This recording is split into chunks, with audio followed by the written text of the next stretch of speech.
where the security breach when she used the wrong email account. There's a reason. There's a reason why you use safe, secure government email accounts rather than your private one. Secondly, she was sending confidential documents and information out of the Home Office. She was sending it to another Tory, and she copied in the wrong person who got it. They thought actually there'd been a. So you think it was a sackable offence? She breached the ministerial code. Well, you think it was a sackable offence? Now, I could see why she was sacked. He's not answering. Yes, I can see why. Yes, but I can also see why a Prime Minister might say, "Look, you dropped a big clanger here.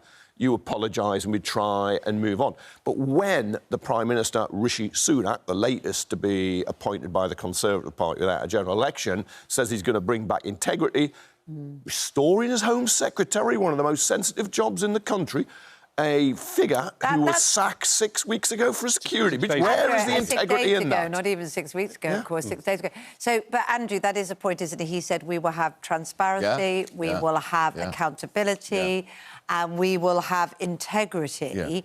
And in the appointment hasn't addressed that a matter of days ago, hours in our minds, because they're all blurring into one, she left that position because of that blood. She was in the back of a car. She'd been on a raid where they caught some people allegedly involved in people smuggling gangs. She'd got there at 4 a.m, so God knows what time she got up. So she's in the car going back to London. She pressed the wrong button on her phone to send an email. That's why you don't do it, to send those emails like that. So it's a minor technical breach. She was sacked because Suella Braverman was challenging the Prime Minister over her policy on immigration. She took the view that they were going to stick to the manifesto, which is we're going to stop illegal immigration and we're going to get to grips with it. Good. People watching this program think, why is she back? At last. Why is she back? Because she's going to do just that. Why is she back? Because he's weak. And he's worried about her wing of the Conservative Party. He wants her to deal with it. It's not about the interests of Britain. It's not about the interests of the British people. It's the interests of Britain's first migrant. Britain's first Prime Minister is the son of Asian migrants, is appointing a Home Secretary who says she's going to get to grips with illegal immigration. Good. OK, can we turn to Penny Mordaunt? That's the other sort of bubbling story that's bubbling under this morning. Most of us expected her to be made Foreign Secretary. I didn't. Didn't you? Oh, no. OK. Well, it was a widely You didn't read my piece yesterday, Richard. Oh, OK, I'm sorry. She was putting the word out, and I think we all understood that she wanted the job. She wasn't given it. What does that say? I wrote a piece yesterday saying I don't think for a second she had anything like 100 names, because she declared 2 minutes before Rishi Sunak was declared Prime Minister, I'm withdrawing. She had to give 100 names to be on the ballot paper to go to membership. I don't think she had anything like it.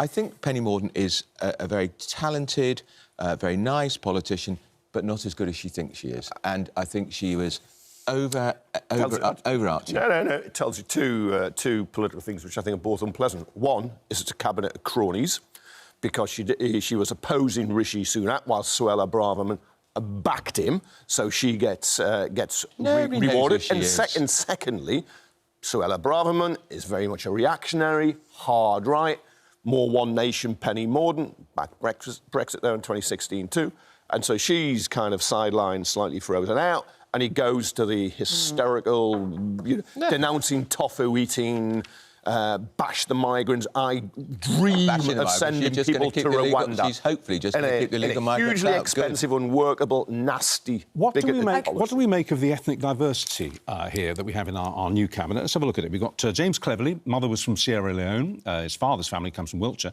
Suella Braverman, Indian background. Kemi Badenoch, Nigerian background. Nadim Zahawi, Iraqi-born. That's down from 7 out of 31 of ethnic diverse appointments, but it's still pretty broad. And don't forget the Prime Minister. And of course, well, obviously, it speaks for itself. Look, this is the first Prime Minister of an ethnic background we've had, unless you go all the way back to Disraeli, who was Jewish. He was Jewish-born, but didn't practice the faith. Yeah, it was and I think it was. I think Truss's cabinet was probably a bit more diverse, but not much more. I think the Tory party's got a pretty diverse front bench. I think Labour's is more diverse, the shadow cabinet, the equal. But I think we're beginning to see, at the top of politics, reflect modern Britain, which I think is a good thing. A positive thing. Look, before we get on to what I feel people watching care about, has he got any hope of actually doing what he's promised that he will tackle, which is sort out the stakes and get the economy back. And did he effectively unite? I mean, there was a very clear message to Boris Johnson hardcore supporters that Boris Johnson would support the fact that the 29 mandate wasn't by one person. I thought that was very pointed because, of course, all those people that were coming out and saying he is the one that's got the mandate without a general election because he won that general election, he was like, no, it's the party that's got the mandate. And he also said, unite or die. That was pretty stark. Has he done it in this cabinet? Well, we'll see, but I think it was quite a clever report, a clever cabinet. He got rid of 10 or 11, I think, of Truss's ministers. Her ministers were only picked if they supported her, pretty much. So he has... And some of the dinosaurs have gone, like Jacob Rees-Mogg. Yeah, I think it's a pretty good stab at it. OK. Across the board. A lot of retread. Time is everything. There's a lot of retreads in there. We'll find out in the days ahead because it will come down doesn't there have to be retreads? Because there's been so much change. People have come and gone and come and gone. Unless you have totally new people who've never had a position in state before, they're going to be, if you're presenting yourself as a fresh start, under a fresh face from all the mess that's gone before, well, he's kept the Liz Truss, Chancellor, Home Secretary, Foreign Secretary, the biggest She's only jobs. been there 3. That's what he's been there 3. Yeah, and of course, Braverman went... OK, look... Come on, Braverman is nowhere a heavyweight in politics. No, James Cleverly is misnamed his surname. I mean, he's on the programme. They call him Nodberry. He'll be on at 8:30 if you want to hang around. Well, I will. Have a good chat with him. What did you make of the speech? We were talking at length yesterday about how awful his very first remarks were on camera. He wasn't looking at the right camera. All that, blah, blah. He put... You have to admit, he put that right yesterday. Yeah, it was a good speech, wasn't it? But you couldn't have been worse than the first, could you? No, but... When he was looking around Well, and I then said he that, stood at the but end. what did you make of it? But if you look at the style, it was polished. Yeah. But what is the content? What is he Right, going well, let's to do? deal with the content, Kevin, because, you know, already the Chief Executive of the NHS Confederation is saying there's nothing left to trim.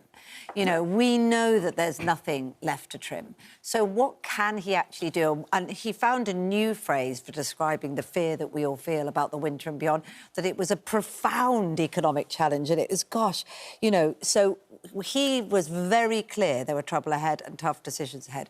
What do both of you think the impact and what decisions on those he making? profound economic problems, he was Chancellor for a large part of that period. So he can't. No, do not let him off the hook. Hang on. We mustn't fall for this.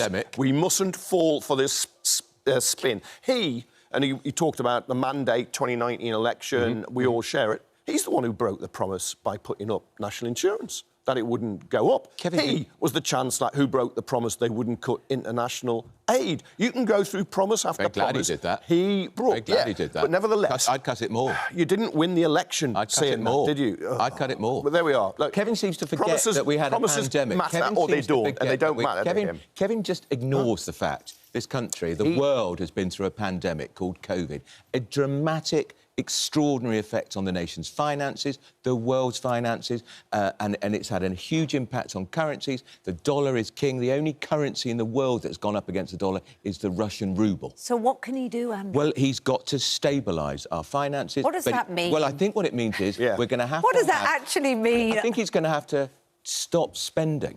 Right. That's the point. So that means cuts for all of us. That means austerity, right, doesn't it? And of course, it's coming. I thought he was rather cowardly on that because he talked about difficult decisions. Yeah, these will be his decisions that are difficult for ordinary people. He seems to have learnt from Truss's early mistakes. He picked up the phone to pretty much everyone yesterday, didn't he? He's spoken to Biden. He spoke to Mark Drakeford, the Welsh First Minister. He actually called Nicola Sturgeon, all of whom were really miffed that they didn't get a call from Truss at all in her opening days. So he's learnt from her mistakes, and on that level, I think it's really important because he's the Prime Minister of the United Kingdom, and there was nothing in the diary for her to go to Wales, Northern Ireland or Scotland, Truss. She was just getting on, and that was a mistake. And I think he's got to reach out. It's a very difficult time for everybody, and Kevin seems to think it would just be so easy if Labour were there. They'd have exactly the same difficult decision. And his lot have got no clue and won't tell us how they would even think about it because they're just relying on the Tories to screw up. They have been screwing up. Hopefully now the screwing up stops. Like, if we just rewind, he was against an energy package. Remember, he resisted? Then he came in with the energy package. He got there. Then he was against the windfall tax. Then he came in with a windfall tax and he wouldn't call it. I think now Labour's calling for a higher windfall tax. He may yet go for it. So he's doing what Labour wants? No, only on that. But you can see he's following. He's not leading there. But where I think is, and this is the fundamental choice: do you cut spending or do you raise taxes? And if you raise taxes, who do you raise them on? Because there's still a huge amount of corporate tax dodging, a huge amount of loopholes exploited by very wealthy people. So do you make people who are on very low wages suffer because you either hold wages down or you don't increase benefits in line with inflation? Do you attack the NHS and education spending?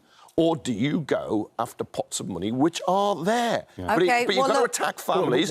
Get people, families to pay like his own. That's it. £730 million. You going to get families like his own? How wealthy the Prime Minister is. This is Labour's attack. Well, I want to talk about that. They're going to attack again and again the fact he's from a wealthy...